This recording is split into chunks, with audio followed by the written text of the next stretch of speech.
Hello there, beautiful people. Welcome again to another fun episode of Nanabe's Kitchen. I am going to prepare omelets today. Yes, we are going to be serving the omelets with our Kobe angwamo, which is currently on the stove, almost done cooking. Very quick, very simple, and yet the flavors are going to be just up in your face. You know what I mean. Now, if you are new to my channel, a very warm welcome to you, and thank you so much for sharing your precious time with me. And to my returning subscribers, you all know this love is strong. Thanks so much. So let's begin. First, let's wash our hands. And a quick review of the ingredients needed for this recipe today are 10 organic eggs, a pinch of my secret ingredient, which is curry powder. If you've never tried curry powder in your omelets, you have to. It is amazing. I also have some all-purpose seasoning, a pinch of that as well. And then I have my salt and crushed black pepper. Now I'm going to be introducing a little kick because I love heat. And so this is an optional ingredient, and it's just Thai chilies. And of course I have the butter. The butter is going to bring us that fluffiness. Now I also have some shallot onions for crunch and sweetness. A little bit of this red bell pepper will go in, about a quarter of that. And I also have some chives to garnish with. Now let's prep.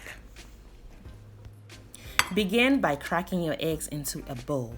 What you would want to do in terms of best practice is to crack each egg into a small bowl to make sure it's not spoiled before you add it to the bunch in the bigger bowl, and you're going to stir it together. Now you want to avoid whisking too much air into your egg mixture. You want your eggs to be nice, tender, and fluffy in the end. Here I have my salt and crushed black pepper.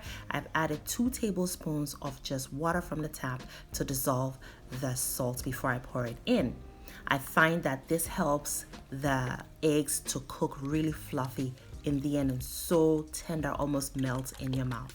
Whisk it in and set your egg mixture aside for now. We have some prepping we need to do. So here are just 3 Thai chilies for the kick I like. Like I said, it is optional, but what I do is just finely mince them, and then I place them in a frying pan or a skillet. Then I give 1 shallot onion a very fine mince. That also goes into the frying pan. Next, I have my bell pepper. I'm using about a quarter or a third of the whole. What I'm doing now is giving it a really thin julienne, and then I finely chop it. I am also going to go ahead and just give my chives a nice fine mince right now and set those aside as well. And then I take a few of my shallot onions and give them a thin slice. I'll use those a little differently, so keep on watching. Now with my butter, I take about 3 tablespoons of it and add it to the skillet. I also add the all-purpose seasoning, which by the way you can substitute with any bouillon you like, just a pinch of it. Then I also add the curry powder, and onto the stove it goes. Now I'm going to just cook these until translucent. What I'm trying to do is really cook the curry powder, as curry powder can have a grainy nature to it if not cooked, okay? And also when you cook it, it blooms, meaning the aromas become maximized. Also, the onions and the chilies get cooked and they become sweeter, which enhances the taste of your omelets. I let it cool though. I let it cool down. I take it off of the range, let it cool all the way down before adding it to the egg mixture, and then I whisk it in to make sure it's completely combined. The butter also gets melted, almost becomes brown butter. So you see, we have layered some really good flavors, and that's how you take an ordinary recipe and give it a complete makeover.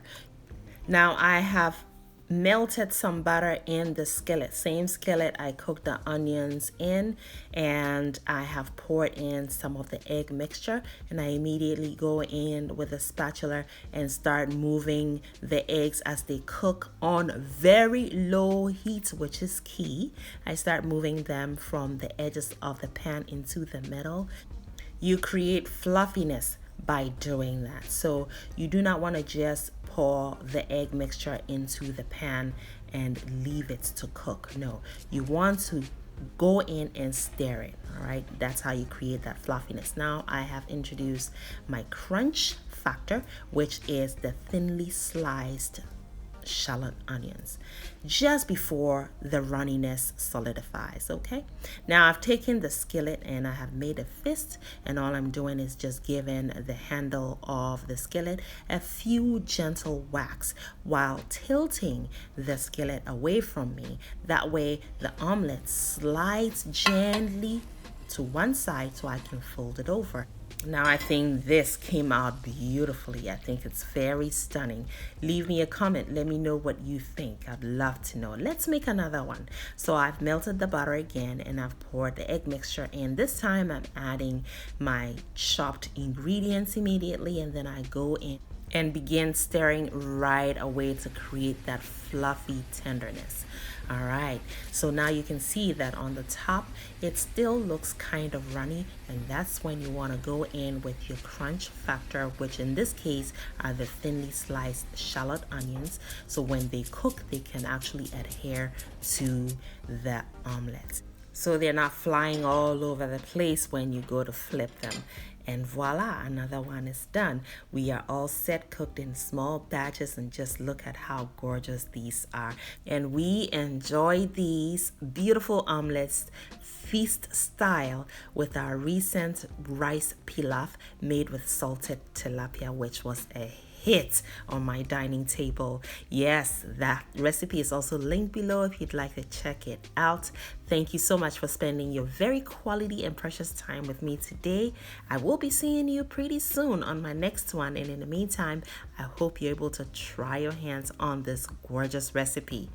Friends and family, make sure you have subscribed if you haven't already done so, and click on that bell to turn the notification on and choose the word all so you don't miss anything at all that I share, post, or upload on this channel. I hope you make it a great day, and don't forget to have fun, especially in that kitchen. Y'all know what time it is. Chef time.